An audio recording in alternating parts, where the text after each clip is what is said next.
Welcome to the Big Suey, presented by DraftKings, Why are you listening to this show? the podcast that seems very similar to the other Dan Le Batard podcast. I'm sorry, I'm not going to apologize for that. In fact, the only difference seems to be this imaging. I have been tempted in restaurants just walking past tables to grab somebody's fries that if they're just there. That hasn't happened to you guys? I've done it.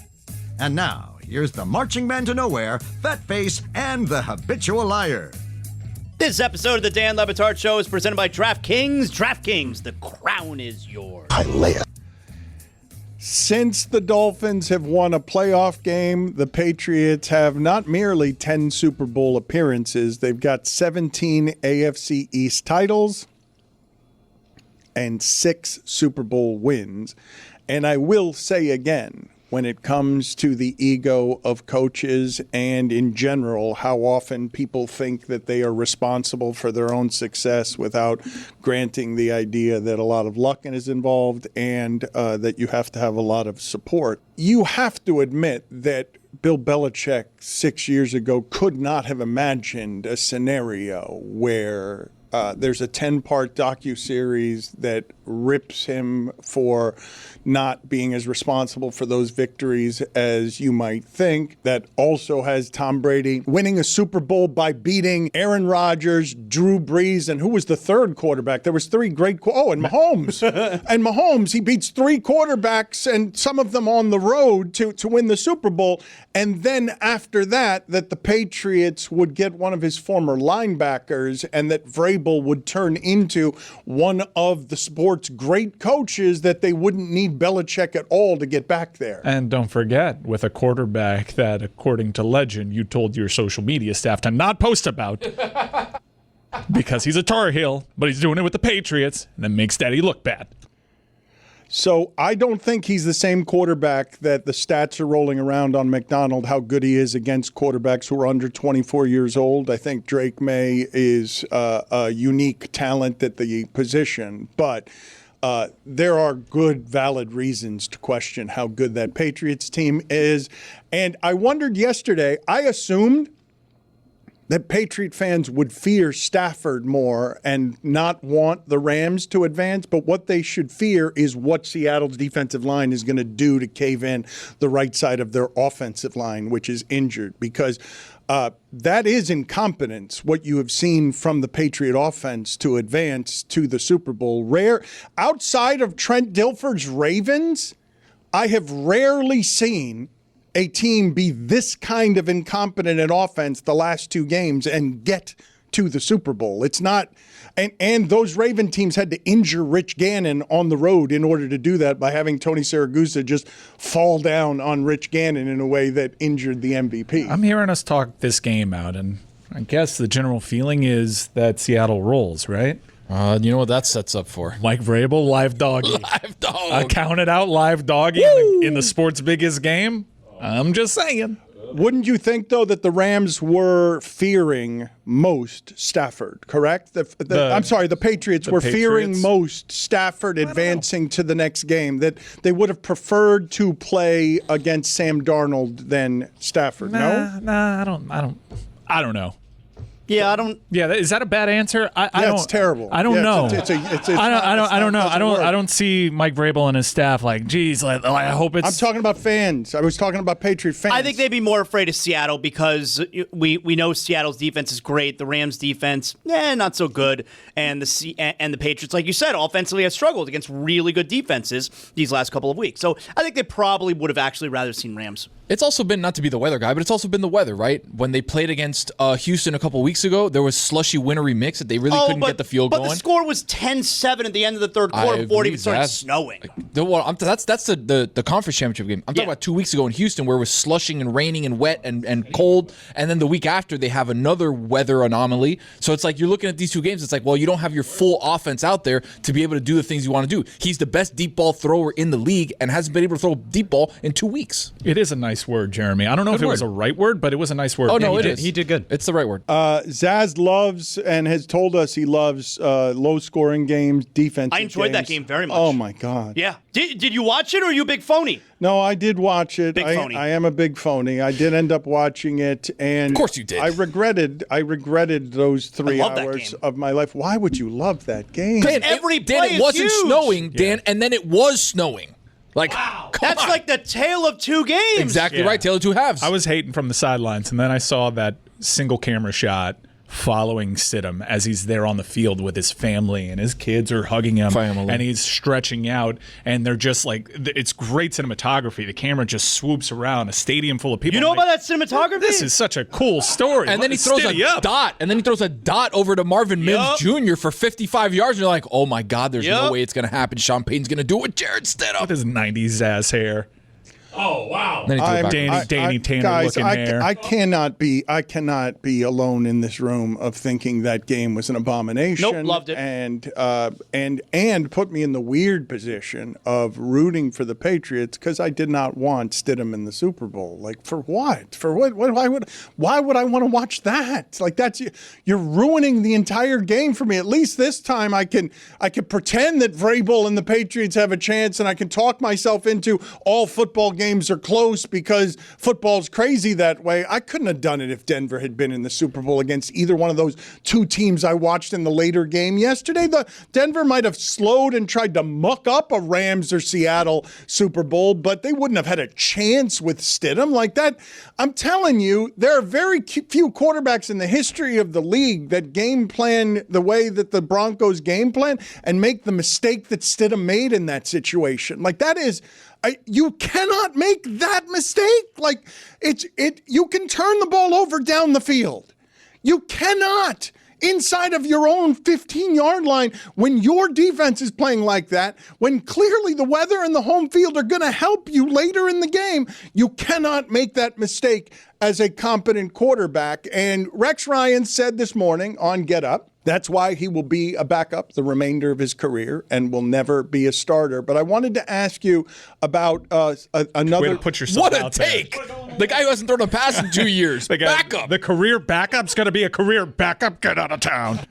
The thing that I wanted to ask you about Rex Ryan, though, is when he dismisses, he was talking about the Sean Payton play and the fact that Sean Payton went for it on 4th and short and failed when he could have gotten a 10-0 lead instead of a 7-0 lead. And his defense is obviously exceptional, and that front four is as good as any that has played the game statistically in terms of applying pressure.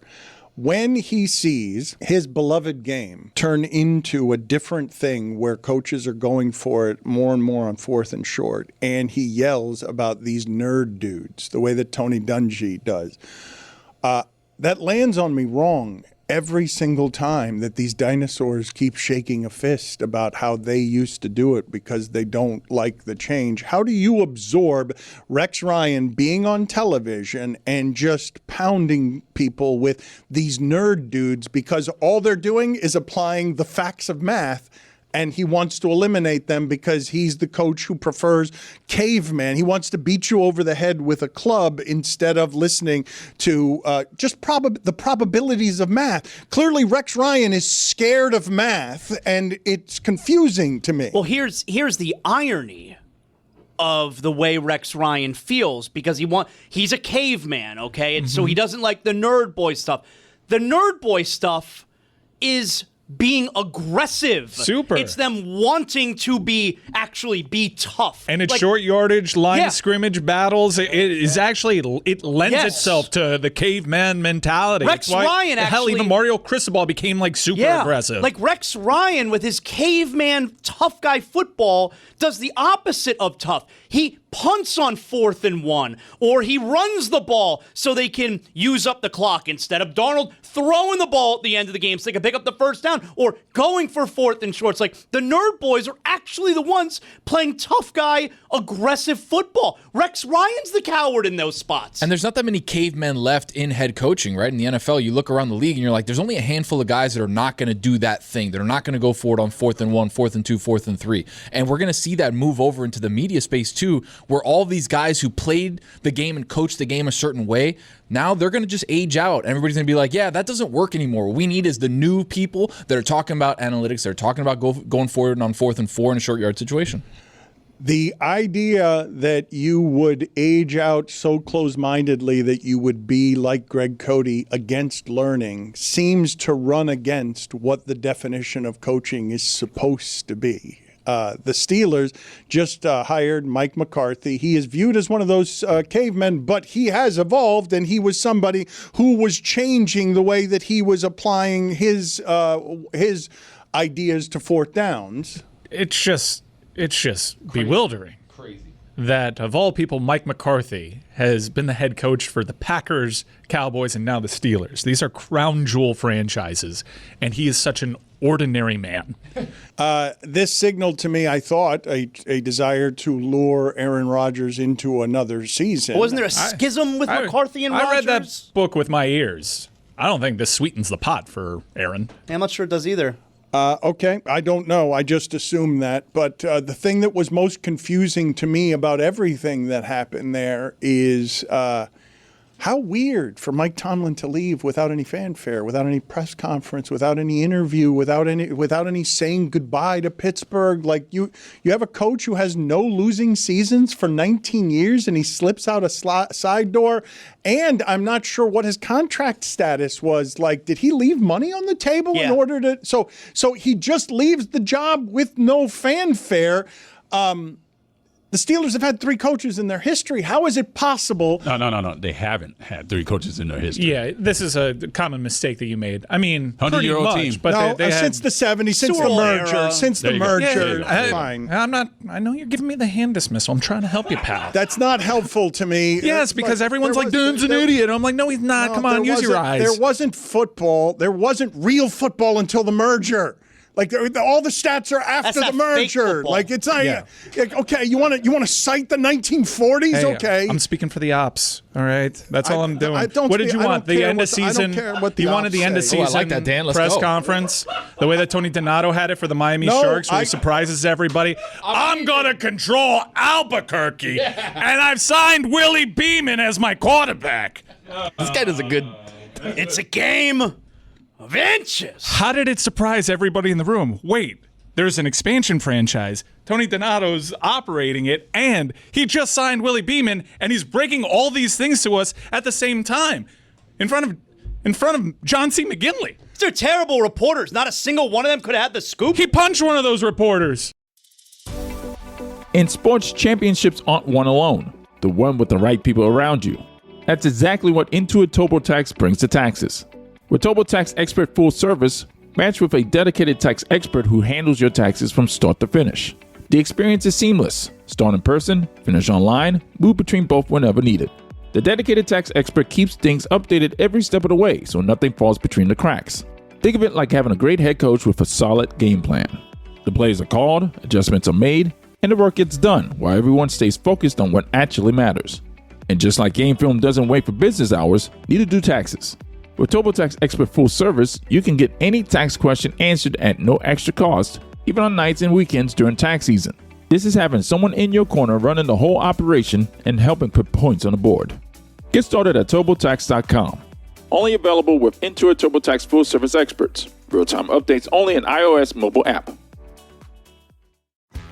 Listen up, folks. It's game day, and you already know what that means. The noise, the jerseys, the group chats going crazy. I'm telling you, no game day is complete without the world's #1 vodka. You know that is Smirnoff. We're talking easy cocktails, tons of flavors, perfect for every kind of fan over 21. Whether you're riding with your squad, watching from home, or celebrating like your team already won the first quarter, Smirnoff is the official vodka partner of the NFL. It's award-winning, and it's been bringing people together since 1864. Which is basically forever. Smirnoff does game days. Big energy, big moments, big wins. Hopefully. Grab a bottle of Smirnoff at your local retailer and head to Smirnoff.com to find a cocktail recipe perfect for game day. Please drink responsibly. Smirnoff #21 vodka, distilled from grain. 40% alcohol by volume. The Smirnoff Company, New York, New York. Please don't share with anyone under legal drinking age. Now let's get back to arguing about refs. So, everyone's deploying AI agents now. They're automating tasks, running workflows, making decisions, basically moving faster than anyone can keep up with. And when they work, it's great. But when they don't, they delete the wrong files, make changes you didn't authorize, or just go completely rogue. That's the scary part of AI. It lets you move fast and break way more things in way less time. Rubrik Agent Cloud is the only platform that allows you to monitor, govern, and rewind AI agent actions. One platform to help you unleash more agents faster without the risk. It's running in the background the whole time, giving you full visibility, enforcing guardrails, and making sure agents don't go off script. This is why hospitals, banks are turning to Rubrik Agent Cloud. It's real AI resilience that doesn't slow innovation. If your business relies on AI agents, you need the ability to monitor, govern, and rewind their actions. Right now, Batard Show listeners get exclusive early access to Rubrik Agent Cloud. Head to Rubrik.com. That's Rubrik.com.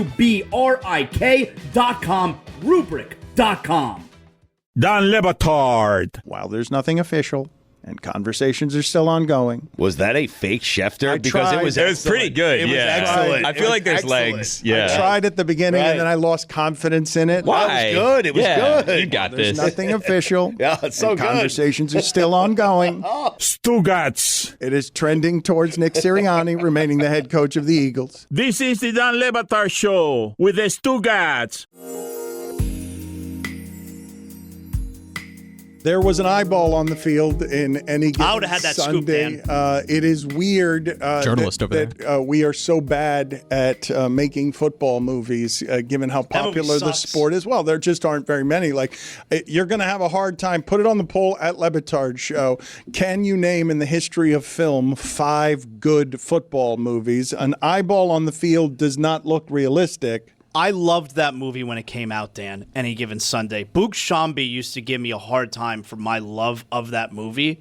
And about 2 years ago, my older son, I was like, you want to watch a great movie? Let's watch Any Given Sunday. You're going to love this. So we sat on the couch. I didn't see it in 15 years. So we sat on the couch together. We put it on. About 20 minutes in, we looked at each other. I'm like, this movie sucks. What? And we stopped What are you watching. doing? No, the movie's great. What are you doing? It really sucks. hits the ground running, It too. sucks. You don't like football, dude. You don't, man, that's a great movie. It's a great movie. Can you guys look up for me? Put it on the poll at Batard Show. Is on Any Given Sunday a great movie? And look up for me whatever details you can find about the LL Cool J, Jamie Foxx fight offset in that movie. Because I am surprised that football hasn't had more good movies made about it in the history of film. I had the same experience. Have you guys had this experience? Can you guys name some of the movies in your life that you've gone back to revisit that you saw at one age and then saw later? Because the movie Warriors, I saw in whenever it was, the late 70s, early 80s, and then I revisited it 20 years later, and it doesn't actually hold up. I had a very bad experience with it, watching it 20 years later. Mac Hollins showed up yesterday. He was dancing in the huddle before the one good play in that game, the flea flicker that they threw the ball to him. He appeared at the game dressed up as, is it Cyrus? Is Yeah. Cyrus the guy that was clicking bottles in the Warriors saying, Warriors, come out and play. Go ahead and show people the footage of Mac Hollins. I had no proof there were any wide receivers in that football game, in the early game played yesterday. I can't believe that Zaslow liked that football game. Mm-hmm. I did. Put it on the poll at Batard Show. Did you like watching Patriots Broncos? There just can't be anybody that liked watching Patriots Broncos. How is that possible? Of course, Smash Right Mouth here. football. Yeah, Right but it here. wasn't. What do you mean smash? It was just run the ball. It's Smash Mouth football. But it's run the ball on the line. Nobody can move. Nobody can see anything. It's stupid. It's a stupid It's a way to game of decide. chess. It's a stupid Thank way you, to Zaz. decide who gets to the Super Bowl. A backup quarterback playing, throwing the ball backwards like that. That was not. Do we know if that was a pass or a fumble? I mean, it was ruled a fumble, wasn't it? It was a behind the line. Warriors, come out to play. Does Matt Collins know that was the bad guy and that guy lost in Warriors? Again, that's Probably a play not. on. Doesn't matter. Not. Spoiler alert. Yeah, man. movie came out 45 years ago. Did any of you watch Skyscraper this Hell weekend? yeah! Is that the one where The Rock has a peg leg? Yup. We don't say peg leg jumped anymore. from the scaffold to the building, and he actually his trajectory went up. With a peg leg. Does it Yeah. have like a special like hydraulic thing I in it, don't or know. no? That's a good question. We can't say peg leg? No. What? Since when? The great Jeremy Taché sticking up for me. I'm an ally. We can say peg leg, guys. Come on. Skyscraper. Great movie. I wasn't talking about the movie. Is he hanging out from a helicopter in that movie, or is that a different movie? I was watching it on That's mute. Hobbs and Shaw. Oh, gotcha. I was watching it on mute. What kind of peg expertise did Seth Rollins bring to the proceedings, other than energy? But as it built towards the end, did Seth Rollins have something like in terms of analysis? Seth Rollins wasn't in that. Nev Campbell was in it. Ooh, not Nev Seth Campbell. Rollins. For those of you who do not know, because they can't stop getting off their skyscraper jokes in the Rock movie, that's not what I was talking about. Oh. I was talking about Netflix doing what is, every 5 or 10 years we do something like this where you're going to... Guy's going to climb this thing. And we're like, wait, what? A famed rock climber is going So to do high. a daredevil stunt live on television where he's going to... They had to cancel it the day before. It was supposed to be the day before, but inclement weather, which is affecting Anomaly. everywhere except Miami in the United States, made it so that it was unsafe to... climb a skyscraper without ropes or nets, which And- I would say it's always unsafe to do that, but evidently there's weather that makes it more unsafe. Well, and you got to take into account, Dan, there was a fire, like in the middle of the building. Now, Rock didn't know because he was like higher up, and it was like the world's tallest building. And also, he helped design it, okay? That's kind of how, he knew his way around. But there was a massive fire, like in the middle of the building. So maybe that played a role, too, in not being able to climb it. I am sick watching this, okay? As I'm watching what he's doing here and seeing the amount of wind that is making, his name is Alex Hanold, and he is doing something here that it makes me queasy to watch this because of the height, obviously, the danger, and the only reason you'd be watching it, correct? Not his name. His name was Will Sawyer. Is to see if he'll fall or not, right? I saw you had to look that up. You didn't What? remember off the top of your head like all of the great characters in movie history. Mike Ryan just summoned the name of the coach on Any Given Sunday Tony from Donato. 25 years ago. You had to look up The Rock's character name in Skyscraper. Everyone knows. Because what do you mean? I just saw Will you Sawyer. look it up. I just saw. Just wanted to be sure. He's a journalist, Dan. None of you watch this? It was the worst. It was the worst kept secret of all time. Like nobody, I didn't even know what was happening. Nobody said to me, "Hey, there's a guy climbing the tallest building in the world." I was like, "Oh, sick." Nobody said that until after I saw that he reached the top, and I was like, "Oh, okay, he did it."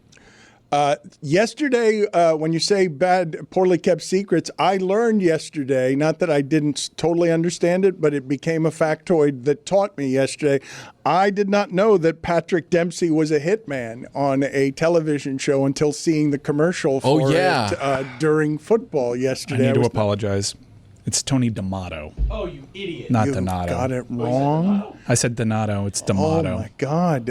How embarrassed Like are you cuss? right now? I'm pretty embarrassed.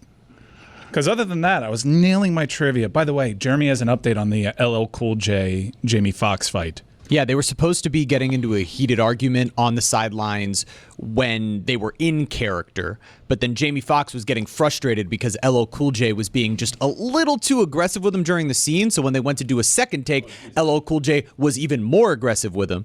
So then Jamie Foxx punched him in the face, and so he was like, "Hey, why'd you do that?" He was like, "You want to see why?" And he had a helmet on, and then he stood there in a fighting stance. And so LL Cool J ripped his helmet off and punched him in the face and knocked him out cold. In his defense, though, Willie was changing the plays in the huddle. He wasn't executing the plays that coaches were calling. Steamin' Willie Beeman? was Steamin' doing Willie Like Drake Beeman, May. and LL Cool J was upset because that's eating into his bonus. Exactly. Like, why didn't you get the ball there? He's changing the plays in the huddle, coach. And then that fight happened in the sauna where Lawrence Taylor looks terrifying. Jeremy, can you look up for me if Jim Brown was body slammed during that altercation trying to separate them? Because that LL Cool J tells that story with some pride. Jamie Foxx does not.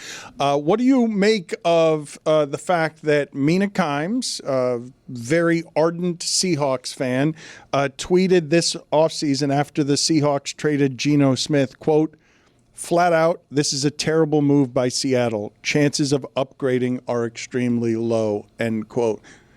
Did you guys hear or see a lot of Sam Darnold supporters at any point? Did you? Who are the Sam Darnold believers and the people who can say, like Mike McDonald does today, "Oh, Sam shut everybody up. He just had, in the biggest game of his life, the best game of his life. One of the best games a quarterback has ever had under any circumstances. Sam Darnold just had it." You cannot beat Matthew Stafford at his best unless Sam Darnold has that game on 3rd and 4th down. It's basically McDonald and Kubiak are the two guys who can be like, yeah, I told you so. We saw something in Sam. We knew that it was going to translate into our offense. But if you thought in the beginning of the year that I just saw on ESPN, they were 60-1 to win the Super Bowl. And you look at what they did in the offseason, you're like, all right, you get rid of Geno Smith, you bring in Sam Darnold. This offensive line is young. It's not that good. Their defensive line has gotten better. Their defense is okay. Mike McDonald's going to do a good job there. But offensively, I didn't know if JSN could be a number 1 wide receiver. Boy, did he prove us wrong. Player. He's the best wide receiver in the NFL. And you look at Ken Walker, and you're like, he's kind of gotten hurt sometimes. Sam Darnold, you don't know what you're going to get if it was Kevin O'Connell in Minnesota, or is it really Sam Darnold? And now with 30 wins under his belt the last 2 years, most winning quarterback in the NFL, you can stands to reason, all right, Sam Darnold's actually pretty good. Vikings must feel terrible, right? I mean, they're not the only ones. There are any number of people who could have had that as their quarterback. When I keep giving you the stat again and again that the Patriots have done what they have done in the last 25 years since the Dolphins have won a playoff game, half the teams in the league could regret not getting Sam Darnold, and all of them could have had Sam Darnold. Even Seattle wanted Geno Smith to come back. Like that was a Geno Smith call. Geno Smith and Pete Carroll thought that it would be something that they could just recreate with the Raiders. And as far as reclamation projects go, that's a super interesting one to me, because if you take that quarterback in the top 5 and you just simply watch him yesterday, you see all the things that you need to see about, oh, that's magical arm strength. That's amazing accuracy. That's pocket awareness. But I'm also used to that coming with 3 interceptions in a game when I trust it. I'm used to that panicking in the pocket when the pass rush gets ferocious.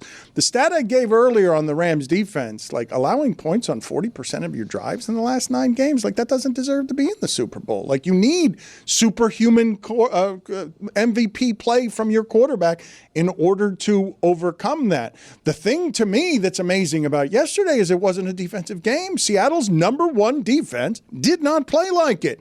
Gave you no evidence. Anybody tuning in for the first time to watch yesterday what's allegedly the number 1 defense in the league. Look, when I watch Denver play, I see a great defense. When I see Houston play, I see a great defense. I'm watching yesterday. No evidence of a good defense, never mind a great defense. Where was the evidence? It's not. They didn't bother Stafford. There wasn't like huge pass rush. There wasn't anything about that Seattle defense that gave off special yesterday. They came up with the big play in the big moment. I mean, 4th down on the goal line. But with a gimmick, they did it. That's not a gimmick, Dan. That's a scheme. That's situationally great football. You win in the margins in the NFL. I mean, yeah, you're going to let up a ton of points to one of the best offenses, but in the clutch situations, in the places where you need to get a stop, they were able to do what they needed to do. You say that, but Parkinson dropped a ball that would have been that he would have just run into the he would have walked into the end zone with the ball. It's about who wins. I understand. It's not about who you think is better. It's about who wins. I'm not saying it's about who I think is better, and I'm going to again tell you that it's not that I think the Rams are better. It's that I don't think there's any difference between those two teams. And if they played 100 times, it wouldn't surprise me if each of them won 50 times. And in their same division, if San Francisco doesn't work by a power plant, electrical substation, and have all those EMF situations, who's to say San Francisco is not better than both of them? Quick break to talk to you about Miller Lite, a partner of ours. Basically, since our show's inception, Miller Lite has been there for so many great memories, especially recently. This wintertime, lots of trips to Texas, one Arizona, surrounded by friends, welcoming in a new year and toasting that beautiful white can of Miller Lite, my favorite beer and an incredible partner. For almost half of its 50-year existence, Miller Lite has been partnered up with the Dan Le Batard Show, and we could not be more grateful. Some of my most legendary moments have started with, let's get some Miller Lites. Whether it be a buddy's house, a watch party, at the game, or post-game, you crack open a Miller Lite, you take a sip, you look around at your friends, and you think, yeah, this was the right call. You're locked into the game, the conversation, the moment, not thinking about what you're drinking. Miller Lite just fits. Legendary moments start with Miller Lite. Great taste, 96 calories. Go to MillerLite.com/Dan to find delivery options near you, or you can pick up some Miller Lite pretty much anywhere they sell beer. It's Miller time. Celebrate responsibly. Miller Brewing Company, Milwaukee, Wisconsin. 96 calories and 3.2 carbs per 12 ounces. What are you reaching for? If you're a smoker or dipper, you could be reaching for so much more with Zyn nicotine pouches. When you reach for Zyn, you're reaching for 10 satisfying varieties and 2 strengths for a smoke-free and spit-free experience that lets you lean in, for chances to break free from your routine, and a unique nationwide community. Whatever you're reaching for, reach for it with America's #1 nicotine pouch brand. Find your Zyn wherever nicotine products are sold near you. Warning, this product contains nicotine. Nicotine is an addictive chemical. Hello, listeners. Valentine's Day is almost here, one of my very favorite holidays, which should be unsurprising to you. And fellas, if you're listening, do not overthink this. My secret weapon every year is 1-800-Flowers.com, because my wife, who all of you are always saying is too good looking to be with me, deserves something that shows I actually put thought into it. And that's why I trust 1-800-Flowers. They've been doing this for 50 years. They source roses from high-altitude farms for bigger blooms, richer colors, and flowers that last. I can say firsthand, I've ordered 1-800-Flowers for my wife during the holidays, and it really means a lot to her. The bouquet looks amazing, it's super fresh, and when I've ordered it, it's lasted. This year they've got the double blooms deal. Buy 1 dozen roses, and they double it to 2 dozen for free. Twice the impact, same budget. Make this Valentine's one she'll remember. To get your double blooms offer, buy 1 dozen, get 2 dozen roses free. Go to 1-800-Flowers.com/Dan. That's 1-800-Flowers.com/Dan to double your roses for free. Dan Le Batard. Kermit the Frog here, live from Middlelock Media Studios here in Miami. Stugotz. The Germans are advancing on France in World War II. This is the Dan Le Batard Show with the Stugotz.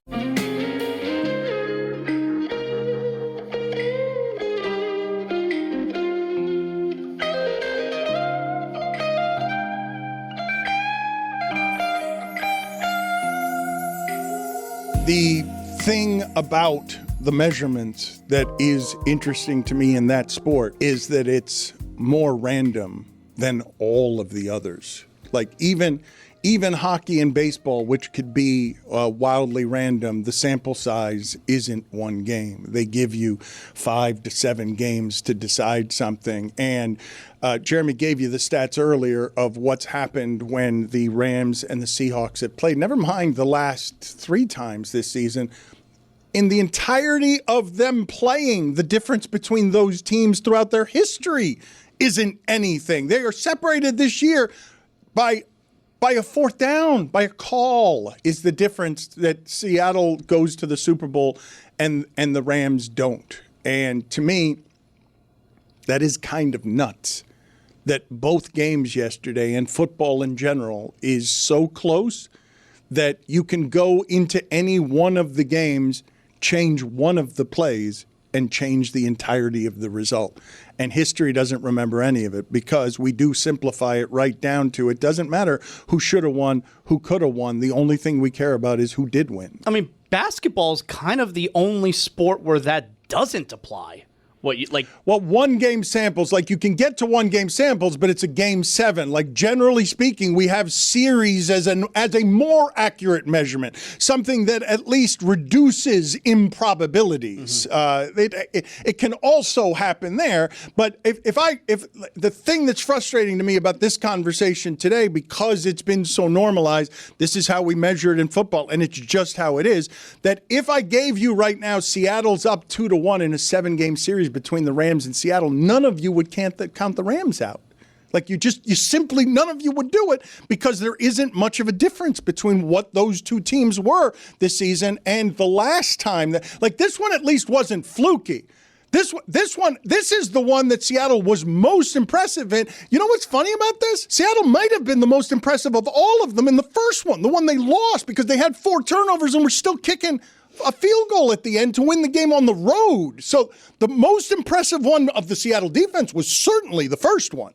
It wasn't the second one, and it wasn't the third one, because Seattle's defense over the last month hadn't allowed a 20-yard play. In the last month, they were the best defense in the sport like they were all year, but they were not in this game. Like, how many people before this game, never mind Mina Kimes getting it wrong or everybody getting it wrong or me getting it wrong, how many people before this game would have signed up for the bet Seattle's defense is going to get ransacked, and Sam Darnold's just going to be better than Matthew Stafford? Because this was the most lopsided one Seattle had. If not for a dumb, unsportsmanlike call, they were up 31-20 and could have just handled the rest of the game because there was no circumstance under which the Rams were going to be stopping Sam Darnold on this day. They weren't even bothering him. There weren't a bunch of dropped interceptions. There was like one bad throw that Sam Darnold made that could have been picked off.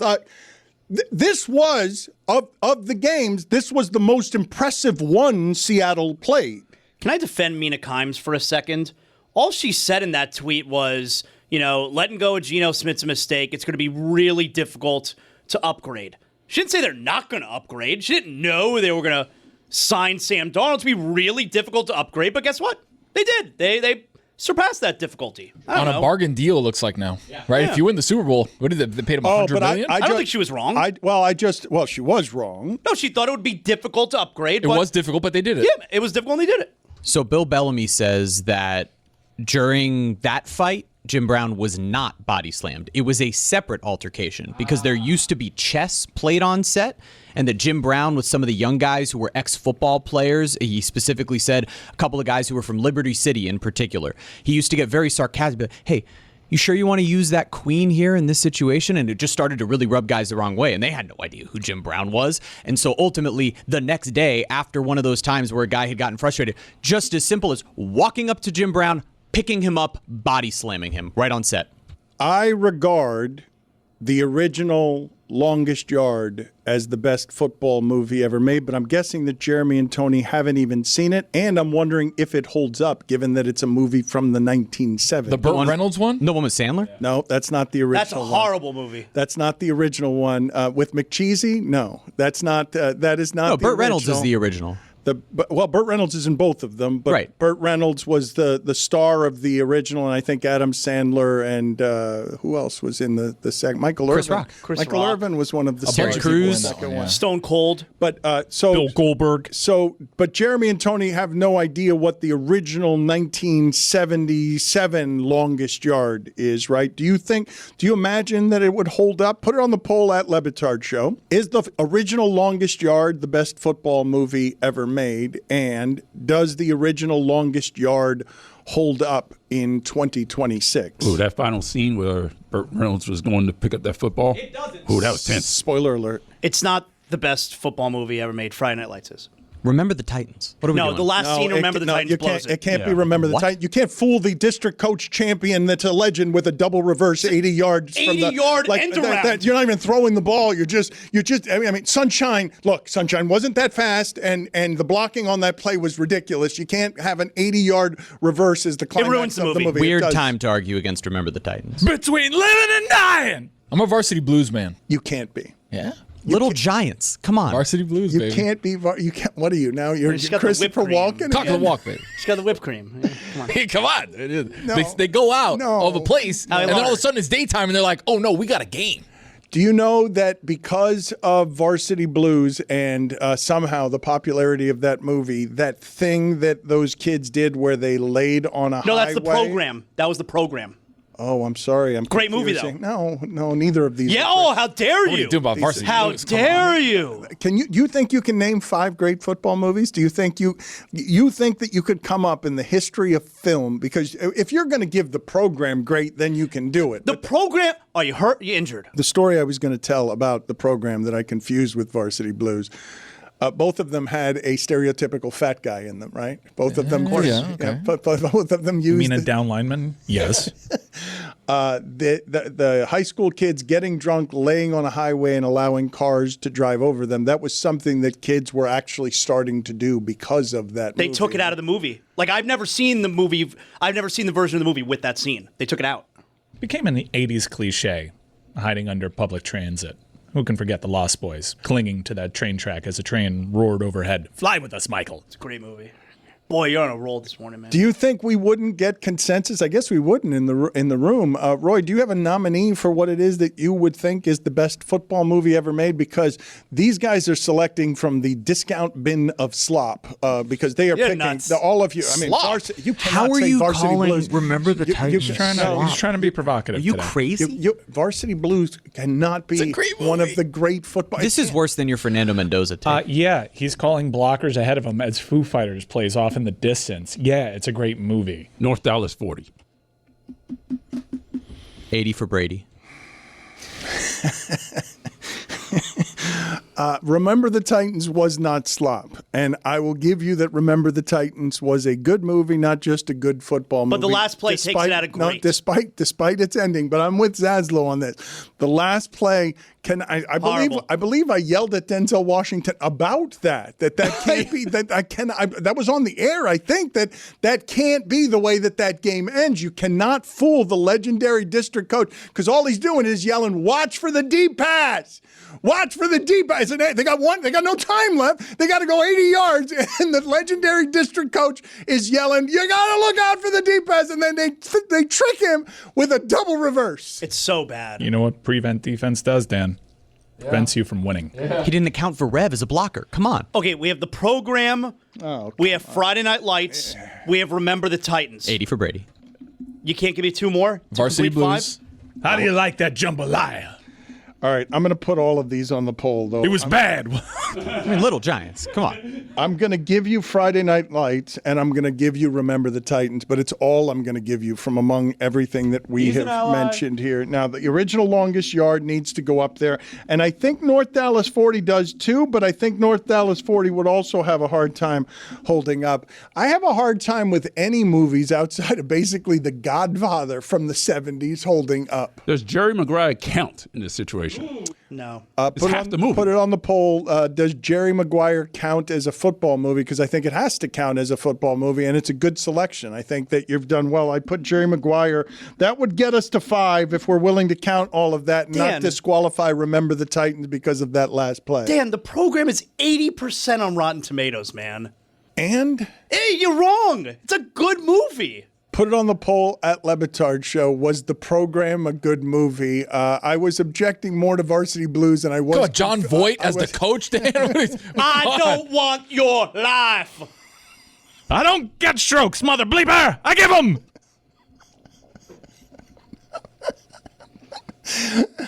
I'm going to argue that John Voight has never been in a good movie. I think I have this wrong. He was in Heat. Yeah, he was in Heat.